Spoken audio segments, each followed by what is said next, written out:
Crónicas de espanto. Bienvenidos a la casa del terror. En fin de semana no pueden quedarse sin su relato, sin el miedo dominical que aquí os vamos a proporcionar. Comenzamos.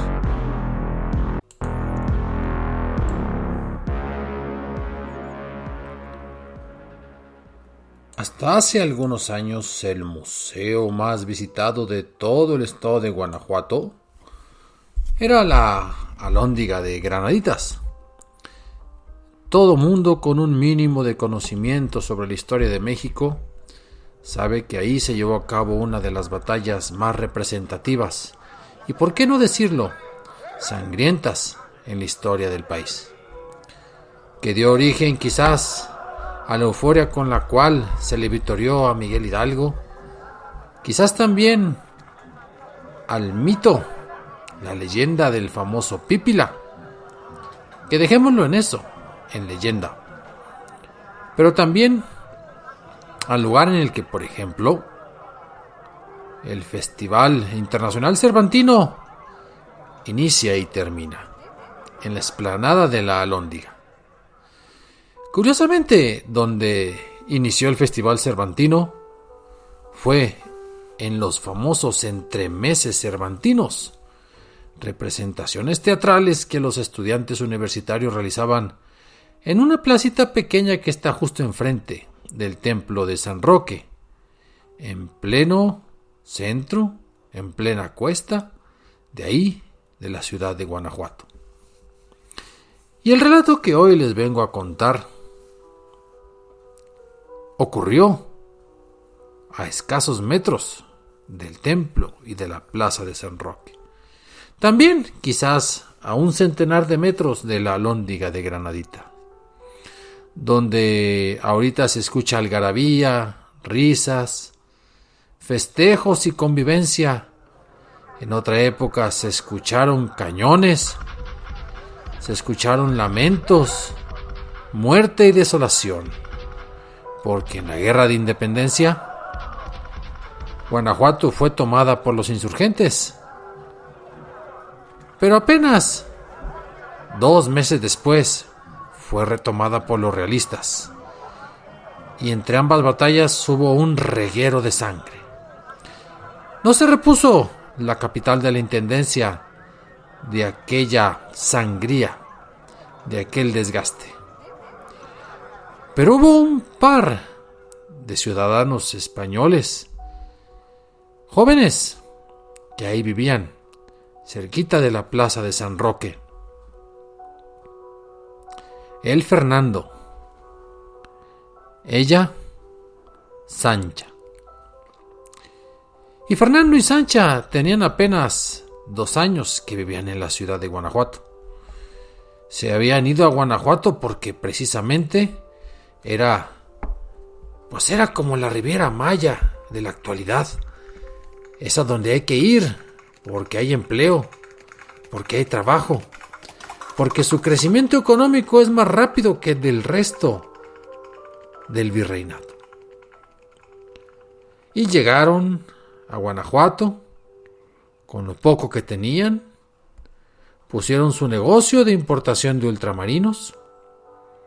Consiguieron ahí, entre las calles de Pocitos y casi más bien por entrada en Galarza, a la vista del templo de San Roque, su casa, su planta baja con sus estantes y recovecos que aprovecharon por aquí y por allá y ya eran conocidos como los vendedores de ultramarinos. Y muchas otras cosas que se producían en las inmediaciones. La aparente prosperidad de la ciudad de Guanajuato pronto se interrumpió con un grito que se emitió no muy lejos de ahí, en la ciudad de Dolores Hidalgo, en la madrugada del 16 de septiembre. Dicen que el cura Hidalgo sonó a las campanas, que convocó a los que estaban ahí, 100, 200, liberó a los presos, ya eran 300, otros que iban llegando. Porque el ser domingo la gente de las comunidades acudía a veces a misa ahí al centro y habían escuchado que había que rebelarse, había que ayudar al rey Fernando VII y correr a los franceses, y que a los españoles, aliados de aquellos franceses malditos, había que correrlos de México. La gente no entendía muy bien, pero si Miguel Hidalgo ese primer día tenía algunos 200 seguidores, ya cuando llegó a San Miguel el Grande ya eran 6,000 personas. En las ciudades a las cuales se acercaba, casi como dándole la vuelta a la capital de la intendencia, pues se rendían sin combatir, entregaban, diríamos ahora, las llaves de la ciudad. ¿Por qué? Porque ante la llegada de aquellos miles de personas, decían que de aquella chusma y de algunos cuantos soldados, de uno tan estirado como ese señor Allende, de otro tan populachero, tan abrazador como ese Miguel Hidalgo, un Aldama y un Jiménez, que acompañaban aquel brote de insurrección que amenazaba con incendiar todo el país, como si fuera un trigal en pleno octubre. La cuestión es que donde había más españoles en toda la intendencia era precisamente en la ciudad capital, en Guanajuato, y los cañones de la guerra todavía no sonaban. Los españoles estaban preocupados. Los criollos, que también eran españoles, hay que decirlo, pero unos peninsulares y otros nacidos en México, en la Nueva España, se dividieron. Y generalmente los peninsulares, la mayoría optaba por irse a refugiar en la Alhóndiga, un magnífico edificio que apenas se había construido 10 años antes, como una mega bodega de granos y de otros enseres.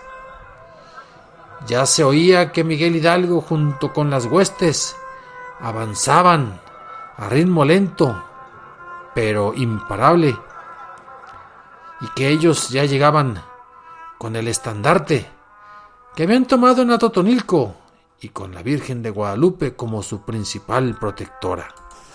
Y así marchaban, y el objetivo quedaba claro: tomar la ciudad de Guanajuato.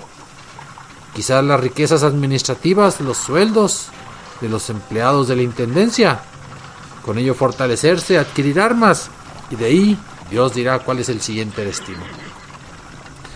Los españoles peninsulares entraron en pánico. Ya todos estaban refugiando en la Alhóndiga, ellos solos y algunos ayudantes. Muchos indígenas y mestizos que eran sus trabajadores, que eran personas con negocios, al quedarse afuera, incluso se sintieron traicionados y hasta optaron por apoyar a aquellos insurgentes y al cura Hidalgo. Pero este matrimonio, Fernando y Sancha, no quisieron ir a la Alhóndiga. ¿Qué hacemos, amor? Tomaron a Indalecio, su ayudante de más confianza. Indalecio, no queremos irnos a la Alhóndiga, pero confiamos en ti. Vamos a hacer lo siguiente. ¿Ves este cuartito? Sí. Mira, vamos a tratar de hacer un orificio que vas a tapar ahí con una caja de madera. Y acá haremos otros orificios que parezcan respiraderos, pero que no se noten a simple vista. Sí, patroncito. Y ahí estaban, en lo que afuera se escuchaba cómo la gente se peleaba, discutía, se escondía, los peninsulares o gachupines para un lado, los criollos para otro lado, algunos criollos con los peninsulares, otros con los insurgentes, un correr, los caballos que galopaban casi sin control, la ciudad que era un hervidero de preocupación, y allá a lo lejos que se sentía ya la presencia de 50,000 hombres que ya formaban el contingente de Hidalgo, Allende, Aldama y Jiménez, y que se decía que incluso iban a enviar a algún emisario para solicitar la rendición de la plaza. En esas andaban, cuando efectivamente en esa casa, pegada cerquita al templo de San Roque, estaban haciendo pequeñas modificaciones. Y con el martillo y derrumbando por aquí y por allá, lo que logró hacer Indalecio fue un hueco para proporcionar comida, unos respiraderos para que tanto Sancha como Fernando pudieran respirar, válgame la redundancia, y comunicarse, ¿por qué no? Pero ahí no cabía ni un hombre. Simplemente cabía un plato, y de esta forma, uno tras otro, podía introducir un pan, alguna comida, algún envueltito, tortillas. Esto vamos a hacer, Indalecio, le decía. Fernando, ¿aquí nos vamos a esconder? Vamos a quitar la puerta. Vas a tapiarla por completo. Yo te he visto, tú eres bueno para este tipo de reparaciones. Vas a poner adobe, vas a enjarrar bien, que parezca que la pared es continua. No me importa si llegan a saquear, si se llevan todo lo que tenemos. Lo que importa es que estemos vivos. Y ya que pase el tiempo, cuando la ciudad esté en manos de quien sea, tú podrás venir con el pico, con la barra, quitarás todo esto y entonces podremos salir. Pero mientras eso no sea posible, procura traernos algo de comida. Aquí vamos a guardar algo de principio, como para la primera semana. Yo no sé si tú puedas acudir, porque luego te van a asociar como que eres un mozo de los peninsulares. Pero aquí estaremos pacientes, esperándote después. Sí, patroncito, cómo no, cuente con mi apoyo. Y dicho y hecho, y mientras los murmuros seguían allá en la ciudad de Guanajuato, allá en la ciudad significa adentro, porque ellos estaban prácticamente en el corazón de aquella urbe de gran importancia. Y la gente seguía pensando, corriendo, refugiándose, armándose. Se dice que el intendente Riaño rechazó el ofrecimiento de entregar la ciudad.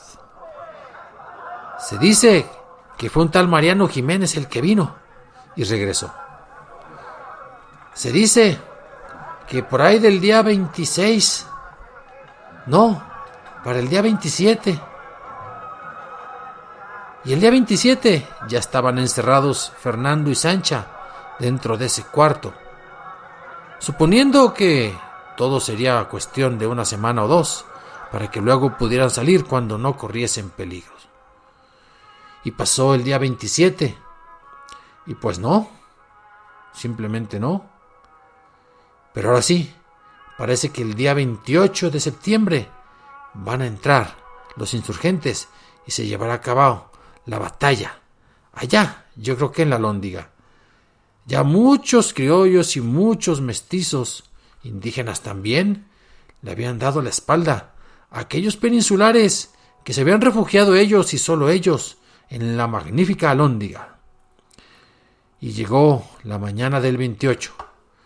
Y sí, los que conocemos y visitamos frecuentemente la ciudad de Guanajuato, pues más o menos por la parte donde está el Teatro Cervantes iban entrando las huestes insurgentes. Y fueron bajando por varios sitios, pero curiosamente cerquita de donde está el monumento del Pípila, ahí empezaba una bajada, pasando por la calle donde está el Teatro Juárez. El escenario, todos nos lo podemos imaginar. Van recorriendo ahí todos esos soldados, rebeldes, presos liberados. Mientras tanto, la gente gritaba por aquí y por allá, en lo que ahorita es la Plazuela de la Paz, un hotel que fue la casa de don Lucas Alamán, ilustre mexicano de aquella época. Miraba cómo el cura Hidalgo iba con todos aquellos eufóricos o indignados rumbo a la Alhóndiga, que era donde se habían refugiado todos aquellos españoles rebeldes aliados de Napoleón y de los franceses. Y llegaron y empezaron los cañonazos. Y junto a los cañonazos empezaron los muertos, los heridos, los gritos de dolor. Tanto Fernando como Sancha temblaban de miedo, supondríamos, porque no los veíamos, estaban encerrados en aquel cuartito precisamente para su seguridad. Y mientras todos marchaban, todos gritaban, alguien de un disparo mató al intendente Riaño. Sin embargo, su auxiliar le dijo al jefe siguiente militar, Barceló de apellido, vamos a rendirnos, son demasiados, no sobreviviremos. Y él dijo, no, batallaremos hasta el final. Parece ser que la mitad de los que estaban ahí se querían rendir. Incluso levantaron una bandera blanca. Los insurgentes detuvieron de momento el ataque. Curiosamente, alguien bajó la bandera. Sin embargo, sintieron una traición, porque precisamente Allende es el que iba a negociar. Hubo un momento tenso, porque la bandera estaba ahí atada a un fusil, y se escucha un disparo, y era el maldito Barceló, que me ha matado a aquel civil que había ondeado la bandera, e inmediatamente subió a la azotea y empezó a disparar. Para esto se tiene que resguardar don Ignacio Allende, y los que están abajo están requete encabritados, porque se sienten engañados, se sienten que les querían tomar el pelo simplemente para matarlos a descubierto. Y entonces la batalla no iba a parar, iba a ser a morir, a sangre y fuego, y comienza otra vez el cañoneo por aquí y el cañoneo por allá, y no podían entrar, y las víctimas eran muchas, sobre todo del bando insurgente. Y ahí fue donde ocurrió la famosa leyenda de que hubo alguien, Juan José de los Reyes Martínez, minero de la Valenciana, de quien solamente parece que tenemos el acta de nacimiento. Pero dejémoslo ahí. El punto es que sí, se pudo quemar la puerta de la Alhóndiga, pudieron entrar todos, y aquello fue una masacre. Fue un amasijo sanguinolento de cuerpos que fueron cayendo de aquellos españoles que estaban adentro. Y el saqueo, una vez que esto ocurrió, se extendió de la Alhóndiga a todas las calles del alrededor. Podemos imaginarnos cómo Fernando y Sancha, temblando de miedo, esperando no ser descubiertos, rezando para que el enjarre hubiera estado completamente seco y aquella pared pareciera inmaculada, escucharan cuando entraban insurgentes o entraban otro tipo de personas, rateros o saqueadores, y empezaban a llevarse todo aquello que estaba en los cuartos de alrededor. Solo contaban con que no incendiaran la casa, porque aquello sería completar la tragedia y hacer que ellos murieran, si no por el calor, si por asfixia, por el humo que podía entrar y del cual no podían escaparse. Indalecio, en aquel momento, no lo sabían sus patrones. Había sido prácticamente tomado por la fuerza por algunos otros peninsulares que le dijeron: «¡Hey, tú! Tú eres el chalán de Fernando, ¿es así?» «Sí, mi patroncito, vente, te necesitamos para cargar los fusiles». Y se lo llevaron, pero mis patrones... No, aquí deben de estar, y si no, que se aguanten. Y así es como parece ser que se llevaron a la fuerza a Indalecio a apoyar desde adentro de la Alhóndiga a aquellos peninsulares que combatieron ferozmente, pero también desdichadamente. Y este aquí que Indalecio murió. Y la pregunta que se hacen ustedes, amigos escuchas, es: ¿y entonces quién le daba de comer a Fernando y a Sancha? ¿Quién se enteró que ellos estaban allí encerrados? La respuesta es: nadie. Pasaron las semanas y la casa quedó abandonada. Al estar saqueada, no era del interés de nadie. Al haber tantos muertos en Guanajuato, sobraban casas donde se quedaran los insurgentes, los cuales no se quedaron, sino que se quedó una administración ahí temporal, designada por Miguel Hidalgo, por Ignacio Allende, y ellos avanzaron rumbo a Valladolid.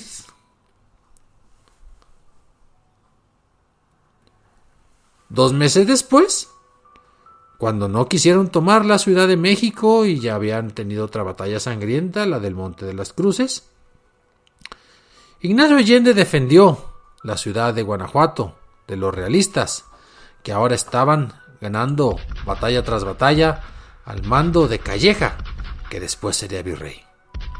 Y otra vez fue un campo santo, un reguero de sangre aquella batalla, por aquí y por allá, más gente que huía. De 60,000 habitantes quizás hayan quedado entre 5,000 y 10,000, si pudiéramos apegarnos a lo que cuentan las crónicas de la época.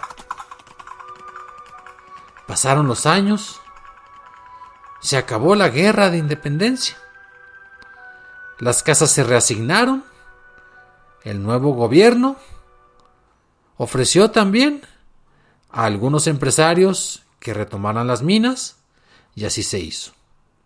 La gente parecía olvidar el dolor que había ocurrido en aquellas batallas y en aquella lucha entre españoles y mexicanos, con esos nuevos términos, ya no criollos y peninsulares. Y alguien se adjudicó una casa pequeñita, sencilla, cómoda, ahí, por la calle Galarza y Pocitos. Y cuando llegó, pues consiguió un par de chalanes, de albañiles, para que la empezaran a remodelar.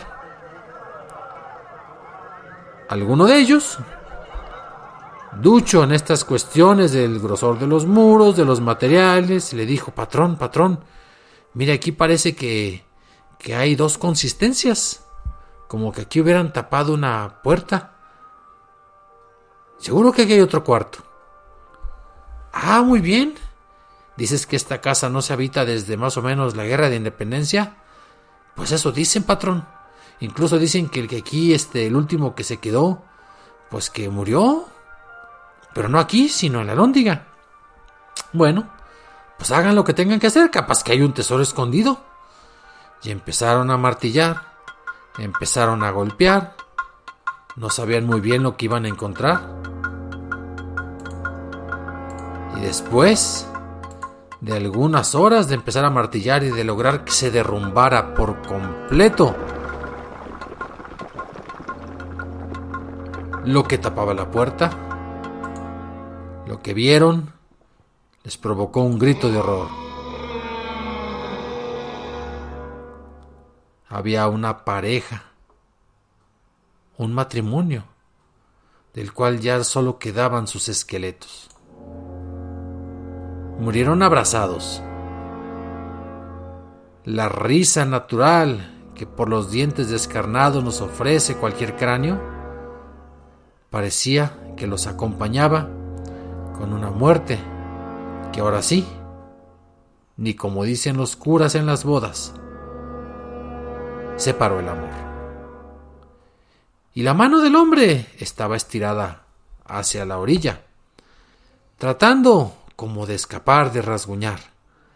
Observaron aquellos albañiles que precisamente esa mano estaba en un pequeño hueco donde un par de platos estaban ocupando el espacio, y ese espacio era el preferido por las ratas que entraban y salían. No pudieron imaginarse la muerte más espantosa,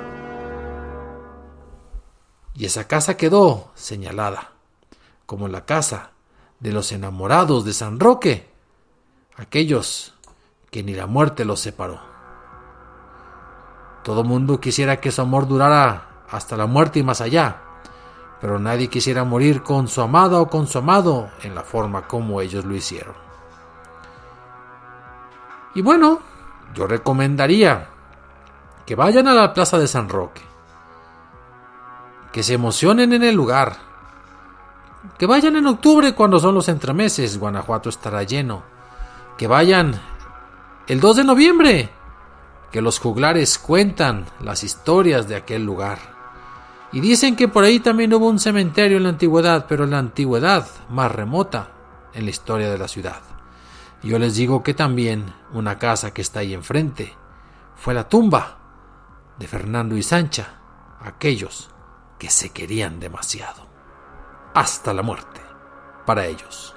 Y para ustedes, escriban, apunten, opinen, asientan, disientan. Nos vemos la próxima semana, el jueves. crónicasdeespanto0@gmail.com por si quieren escribir o cooperar. Nos vemos.